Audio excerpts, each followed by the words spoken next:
Here we have another example using Newton's second law where the question says a 3.22 milligram sample is given a push with a force of 0.12 newtons. How quickly does it accelerate? As is the case with any other problem using Newton's second law, the way we approach this problem is by starting with F equals ma. Since this is the equation that'll relate the force that's applied to the object, the mass of the object, and then we can determine the acceleration from this equation here.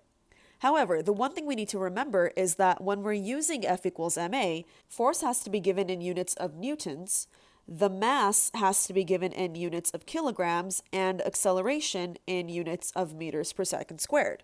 So if any of the units that were given in the original problem don't match with the ones written in green here, we need to convert to get them to match to what we want them to be. So the first thing that I notice here is that the unit for the mass is not in the correct units. It's given in milligrams and it needs to be in kilograms. So the way we do that is by converting. So we're going to convert those units of milligrams into kilograms by using the conversion factors written here. If we refer to a table of metric system prefixes, we can see that 1 kilogram is composed of 1,000 grams, but 1 gram is composed of 1,000 milligrams within it.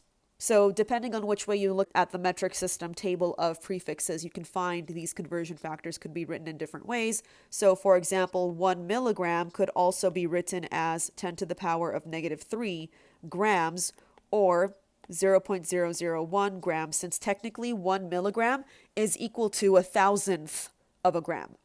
So whichever way you want to represent these conversions is totally up to you, but whatever's the easiest is probably the one you'll go with. So let's go ahead and convert 3.22 milligrams into kilograms as we need it to be. So we'll first go from milligram to gram. So when I'm writing my fraction here for my conversion, I'm going to put the unit that I want in the numerator and the one I'm trying to get rid of in the denominator.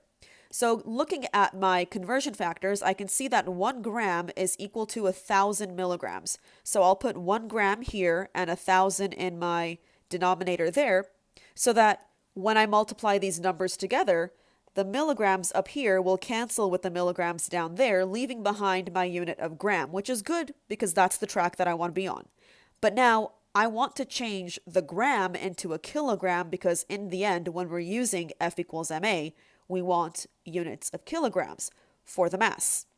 So now to convert from grams to kilograms, I use another set of conversions where I'm now going to put the unit that I want to keep in the numerator of my fraction and the one I'm trying to get rid of in the denominator. Now, looking back at my conversion factor once again, I can see here that 1 kilogram is equal to 1,000 grams.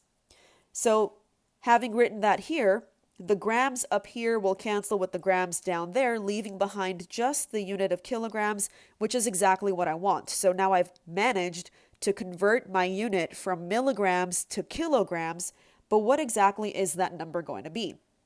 So I take my numbers in the top of the fractions and I multiply all of those together. So that's going to be 3.22 times 1 times 1, which is just 3.22.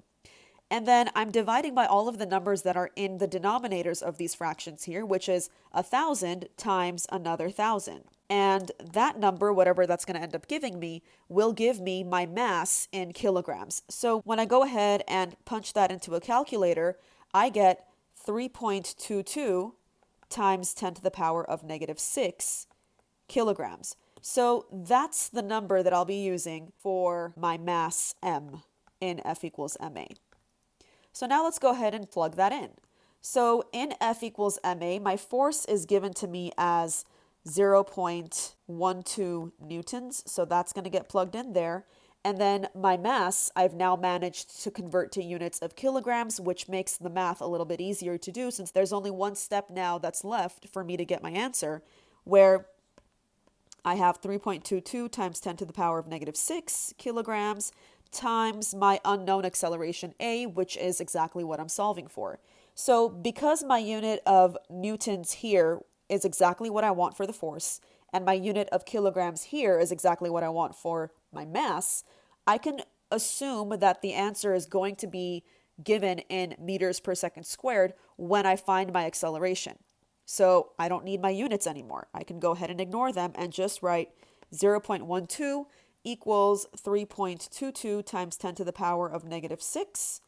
And that number right there is multiplied by a. So in order for me to isolate the a and get it by itself, I have to divide both sides of my equation by 3.22 times 10 to the power of negative 6. And when I do that, I get an answer of 37,267.08 blah, blah, blah. And my units here will become meters per second squared. But how many significant figures am I allowed to use when I'm rounding off my answer here? And that depends on however many significant figures there are in my original problem. So going back up here, we can see that the original numbers for my mass are given in 3 significant figures here, and my unit for the force is given in 2 significant figures, since the 0 at the front doesn't count in this case. So when I go back to finalize my answer, I'm allowed only the first 2 digits, so I round off my answer to 37,000 meters per second squared. And that's my acceleration.